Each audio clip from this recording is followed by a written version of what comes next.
Okay, good evening, everybody, and welcome back to the show. I am Samikis Matthews, your Mocktor, not your doctor, because I have no credentials and no degree, just 53 years of experience and a PhD in keeping it real. So take a seat and enjoy your Mocktor's appointment. So, what we're talking about today. So, I did a show the other day about apologizing to our kids, right? And I think we can all agree that we want our kids to be the best, and we want to be able to say, I'm sorry to our kids so that they can heal for any mistakes that we've made. But what happens in other relationships when we aren't wrong? Sometimes that happens, right? We have a very, very important relationship in our life, and something happens, and either there's a miscommunication, there's a misunderstanding, or the other person is just overly sensitive. And now you've got the situation where you haven't talked for years and years and years, or months and months and months, depending on how old you are. It could have been just, some people are in their 70s and 80s and they're still not talking to their sister because, you got mom's china and I wanted it, or whatever. So there's this time that goes past, and the relationship becomes, it is a very important relationship, but the longer time goes by, there's this wall that ends up building, which makes it harder and harder and harder for you guys to come back together again. So I have a situation in the back of my mind, so I may reference sibling relationships because I know of one that's got this thing going on. But it could be anything. Could be, mother and daughter. Could be, father and son. Doesn't matter. This all applies. It's, it could relate to anybody. But why does this end up happening? This happens all the time. Why does this happen? There could be a couple of things going on. You might have somebody that is just so highly sensitive, and they have such a hard time admitting when they're wrong that they just can't apologize. Okay? They don't have the emotional maturity to look inward and reflect on anything about themselves because it brings them such great shame, right? When you think, well, I don't want to be around a person like this, but what if it's a valuable relationship? What if it's a sister, a very close relationship? Sometimes it's just as simple as a misunderstanding, You got it wrong, and you saw it one way, and they saw it another way, and you really didn't talk about it because you were just so mad, and time has gone past. It could be a lot of reasons why these kinds of things happen. So, what if they're just a weaker person? You've always heard, be the bigger person, right? It goes deeper than that. Imagine you have a job and a coworker, and he's, got a broken leg right now. You might have to pick up a little bit more of that workload because they're weak. They can't do it right now. And so you pick up more of the workload, That doesn't make us angry because we can see the person's leg is broken. A lot of times we can't see the broken pieces of a person inside. We don't really know what's going on with them because we just visually can't see it. So we get angrier with them when they can't carry their share of the load of the responsibility for this whatever thing that happened. And you may feel, or you may not just feel, you didn't do anything wrong. You didn't do anything wrong. That could very well be the case. A lot of times it's a little bit of both. Both people doing something wrong, but there's a lot of times where you just didn't do anything wrong, and they're mad at you, right? And if you're like me, I have a very strong sense of justice. What's right is right, and what's wrong is wrong, And why would I say that I did something wrong if I didn't? Because that's not right. Right? So like I said, I don't know if I've already said this or not. When we're little kids, that's not fair. We learn about what's fair very young, and we have that in our mind. And why would I tell you that I was wrong when I wasn't? Right? So I got to work on it too, guys. You know, even Mocktors need therapy. It is not easy, but these relationships are important, you know, and time is going by. And I always say the worst thing in life is a missed opportunity, you know, because there could come a time where we're never going to get the chance again to right the wrong. And then we live with regret, right? And it's hard to see that now because you may be so mad, but it's amazing what happens when somebody dies or something terrible, tragic happens. We see the beauty and the value in a person so much, you know, when they're gone, it's like for some reason, all their faults we forget about. And we just talk about what a wonderful person they were. Because at the end of the day, really all those things that make us mad in this life, they're really so small in comparison to losing that person. And that's why I say we don't want to miss an opportunity when we can make it better. Now, this is barring those situations where you can't make it better because maybe somebody did something absolutely horrible, against the law, whatever, abusive. That's a different type of a situation. I'm talking about the things that may be cut very, very deep, but, you know, mom's china is not going to matter when they're gone. You're going to wish you cared more about them than mom's china. A lot of times we don't. It's just the principle. We think the principle. Mom was going to give me that china, and you took it and never gave it back. That was supposed to be mine. That's you not doing anything wrong. And you may be the one with the emotional maturity, because a lot of times if someone's going to do something like that, they don't have the emotional maturity to do and to come and be the one to say that I'm sorry. So a lot of times we got to be stronger for those weaker ones, guys. I don't know. What do you think? Do you think we heck with them? I don't know. I don't think so. I'm seeing people really let go of relationships. You know, granted, there's abuses. There's things that go on that are beyond repair or beyond, you know, you can forgive from afar and you got to keep them out of your circle. That's understandable. But people are giving up very valuable family relationships for a lot less than that, guys. You know, so what do?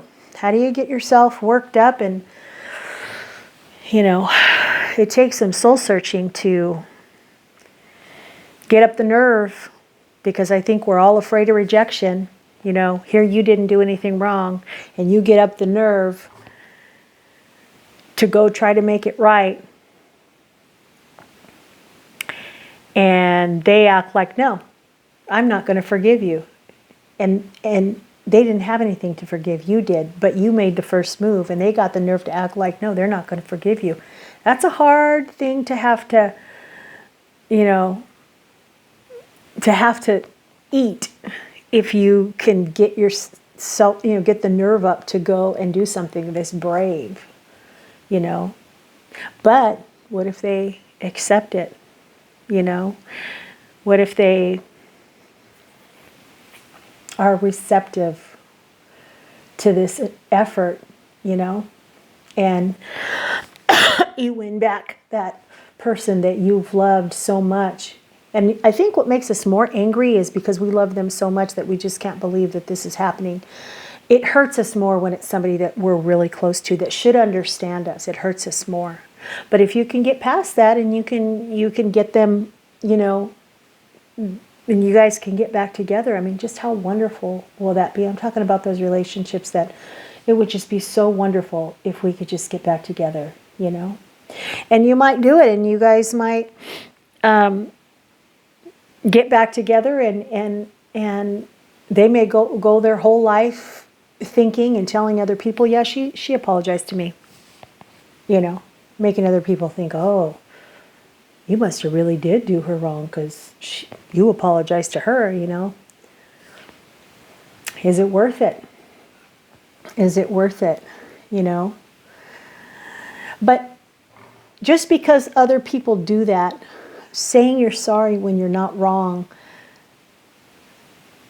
doesn't have to be about admitting guilt, you know? And chances are anybody who knows that other person and knows their, you know, what they're like may know that they just don't have the ability to say, I'm sorry, you know? But I think what's more important is what you value in the moment, and the fact that you value that relationship, you know. I know I have a story a girlfriend was telling me about. She was in in a parking lot, and she got cut off. This man wasn't paying attention, didn't see her, and almost hits her. And by the time he notices what's going on, he's thinking that it was her fault, and he cussed her 10 different languages probably, you know, and just told her off, rolled down his window and gave her the what for and how to and all that. And she rolled down her window knowing this guy was the one that almost jacked up her car, and she says, I am so sorry. I did not mean to do that. And he immediately cooled his little heels and it softened him. It softened him.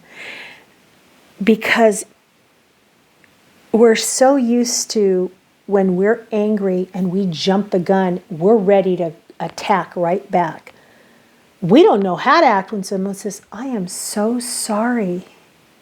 You know, and it really, it makes the other person kind of feel bad that they behaved that way to someone who's going to act so nice, you know. So it de-escalates, you know. The I'm sorry does de-escalate the situation too. So that's another thing, especially in today's world. Things are, you know, people aren't safe. Like if you snap back at other people, you know, it's kind of scary these days to do that. So just apologizing to, you know, de-escalate conflict is great.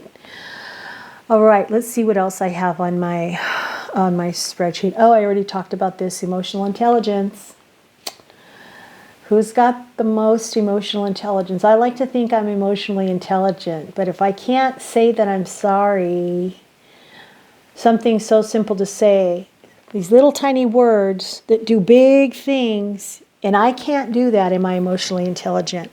I got to be honest with myself. That's another show I'm going to talk about soon, about when relationships go wrong, are we able to look inward? That is so important. Are we emotionally intelligent? You know, can we make sense of things? Can we think outside of ourselves? Can we look at the other person's situation and go, because I'm going to tell you something. There's some terrible people out there. Mean people. Mean people. I'm going to tell you, 99% of them are not just mean people. They've either had trauma, or they're going through, you know, life is stressful right now. It's hard to make it. People are losing things, their homes, their families. The world is a crazy place right now for everybody. And they're going through that. So, and when I stop and I think of that kind of thing, it makes me go, you know, they're probably just going through it, you know.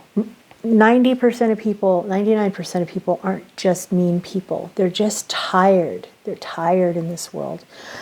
So can we have some more compassion? Can we extend, you know, grace when we can? I like to think that I can do that. So being right can cost you connection. Saying sorry can protect your marriages, friendships, families, and work relationships. That's a big thing. That's a big sentence right now. Being right. Sometimes we are right.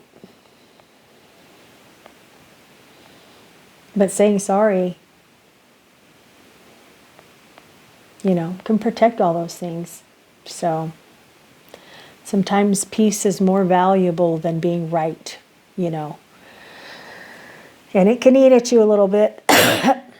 Like I said, if you're not wrong, oh man. And this one surprises people, but it gives you control. It gives you control, not weakness. And because saying sorry on your terms is power, Yeah. Yeah, you're choosing calm over chaos, It models accountability without self-shame. This is true. This is true. We shouldn't have to feel ashamed if we're apologizing for something that we didn't do, but we also shouldn't feel ashamed if we're saying sorry for something that we did do. So that's kind of a broad one. So, yeah, guys, I don't know. What do you think? I mean, we are losing people in our lives that are very, very, very important to us. And I don't know, how many of you think that it's important to, or if you realize how important it is. Because right now we lost them, but they're still here. When we lose them. I don't want to live with that regret. I don't want to live with that regret. So, I'm not a doctor, I'm a Mocktor, and I can't really prescribe any medication, but what I will prescribe is for you to think about somebody that you miss. Think about somebody that you miss and ask yourself if you've got the emotional maturity to seek them out and work it out. Because let me tell you, the hardest part is working it up. Once you get in the truck and drive over to their house, you've done half of it. And when you get there, you're like, all right, I came this far. I might as well just, And once you say those words, everything else is down here, hill.